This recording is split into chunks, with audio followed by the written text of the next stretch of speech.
Muli po, ako ay naririto ang inyong habang lingkod sa bawat pagkakataong ibinibigay sa akin na makaharap ang ating mga kababayan sa ibayong dagat.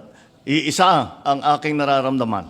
Malalim na pasasalamat at pusong paghanga sa inyo.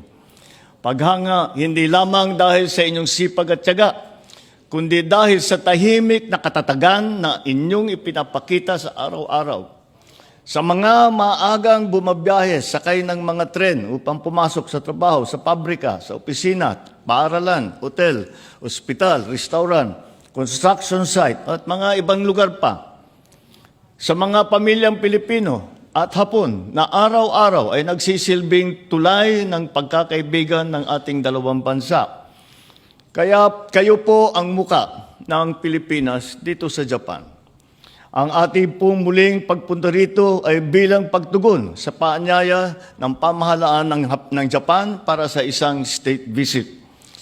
Pinaunlangkan po natin ang kanilang paanyaya dahil ito po ay nagbibigay sa atin ng pagkakataon na mas patibayin pa ang ugnayan ng ating dalawang bansa sa iba't ibang larangan, lalo na sa pagsulong ng kapakanan at proteksyon ng ating mga manggagawang Pilipino dito sa Japan, gayon din sa komersyo at sa kalakalan, tanggulang pambansa at pangrehiyon at marami pang iba. Napapanahon din ang ating pagbisita dito dahil ngayong taon ay ipinagdidiwang natin ang ika-70 anibersaryo ng normalisasyon ng diplomatikong ugnayan ng Pilipinas at Japan. Angkop sa makasaysayang kaganapang ito ang temang Weaving the Future Together, Peace, Prosperity, Possibilities. Sapagkat ito ay sumasailalim at sumasalamin sa ating mga hangarin at nagkakaisang layunin para sa kinabukasan ng ating dalawang bansa. Nitong mga nakaraang buwan, nabatid natin ang agaran at matindi na epekto sa Pilipinas ng krisis sa ibang panig ng daigdig. Ilang linggo lamang mula nang sumiklab ang gulo sa gitnang silangan, naramdaman natin ang pagsipa ng presyo ng mga bilihin, dulot ng pagtaas ng presyo ng langis. Kaagad naman tumugon ang inyong pamahalaan at pinairal ang State of National Energy Emergency. Ipinatupad natin ang Unified Package for Livelihood, Industry, Food and Transport o tawag ay UPLIFT program kung saan nagsanib-puwersa ang buong pamahalaan. Mapigilan ang pag-hoarding ng langis para ma-optimize ang ating mga fuel at kaagad na pagkakaabot ng tulong para sa mga nawalan ng hanapbuhay sa lahat ng industriya, sa transportasyon, sa kasiguruhan ng pagkain. Pinatunayan din ng krisis na hindi maibubukod ang Pilipinas sa epekto ng pagkakaantala ng supply ng langis. At walang bansang kayang lutasin ang krisis ng enerhiya ngayon na nag-iisa. Bagamat pareho nating pinagdadaanan ng hamon na dala ng kakulangan ng supply ng enerhiya, hindi napatid ang pagtutulungan ng ating dalawang bansa upang maibsan ang hirap na naramdaman ng taong bayan. Marami po tayong nakatakdang mga gagawin sa mga susunod na araw dito sa Japan. Ngunit, sa kabila ng dami at bigat ng mga gawain ito, tiniyak ko po makipagkita sa inyo, ang aking mga minamahal na kababayan.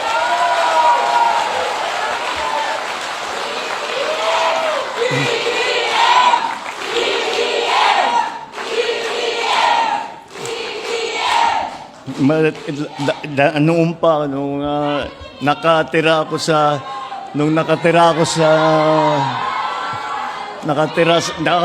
sa abroad, siyempre, paminsan-minsan magpupulong ganito, mga Pilipino, yung Philippine community. At talagang lagi ko nagsasama lagi ako ng kaibigan na tiga doon. Sinasabi ko, ngayon ka lang makakita ng party na ganito. Ito mga Pilipino, walang tigil ito.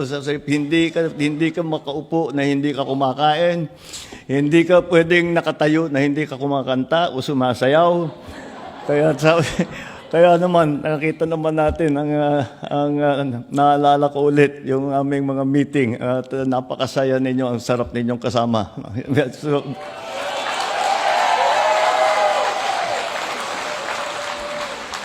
bago pa man kami makikipagpulong sa mga pinuno ng Japan, minarapat naming unahin ang pagkikipagkita sa inyo. Sapagkat kayo ang dahilan kung bakit mahalaga ang relasyon ng Pilipinas at Japan.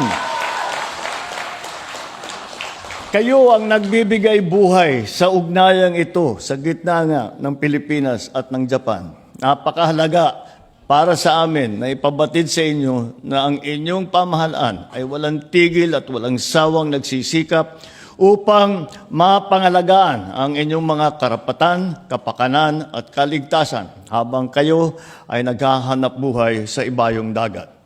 At katulad noong huling beses na ako'y humarap sa inyo, nais kong muling manawagan sa mga kabataan Pilipino na nandito sa Japan. To you, our dear young Filipino citizens living here in Japan, in the midst of the challenges and uncertainties in the world today, I encourage you to take advantage of all the opportunities available to you in this country, and in return, contribute positively to the society that you have taken as your own. It is my fervent hope that you succeed in all your endeavors in your chosen careers, whether it be business, the arts, professional arena, the service sector, or in sports. I urge you to make a good account of yourselves and be proud of your heritage as Filipinos. We all agree that living in Japan requires a delicate balance. Japan is a nation of profound tradition, structure, and etiquette. For us to thrive here, we need to be masters of the art of integration. We must respect the local laws, embrace the culture, and learn the language.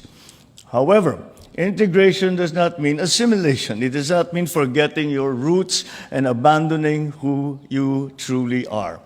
Our greatest asset is our unique identity. Let your Filipino heritage emanate from you in your daily interactions while still being mindful of social norms, and watch it enrich your social environment and spheres of influence.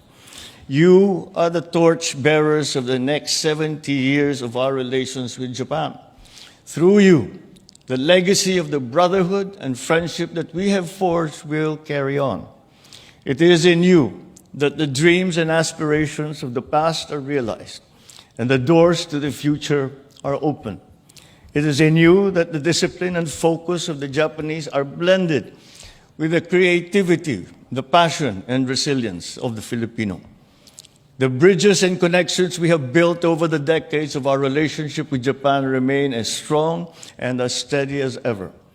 As we continue to further strengthen the ties that bind us, we look to you to preserve and enrich these living connections when our time has passed.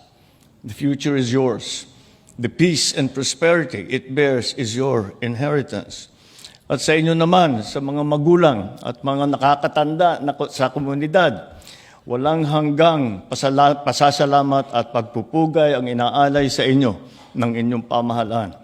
Kinikilala namin ang inyong pagsisikap na patuloy na nagbibigay ng pag-asa sa ating mga kababayan sa Pilipinas at saan man sa mundo.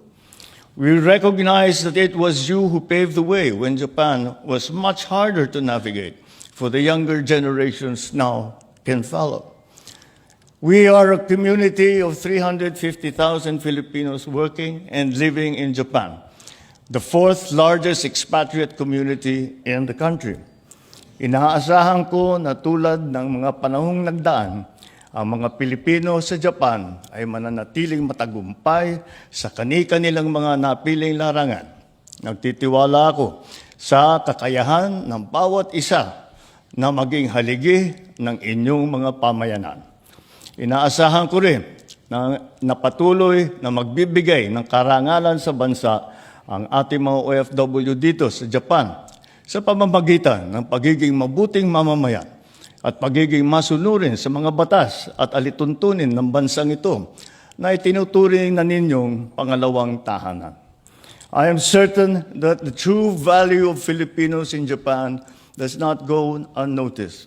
For decades, our community has thrived and has integrated deeply into the threads of Japanese society.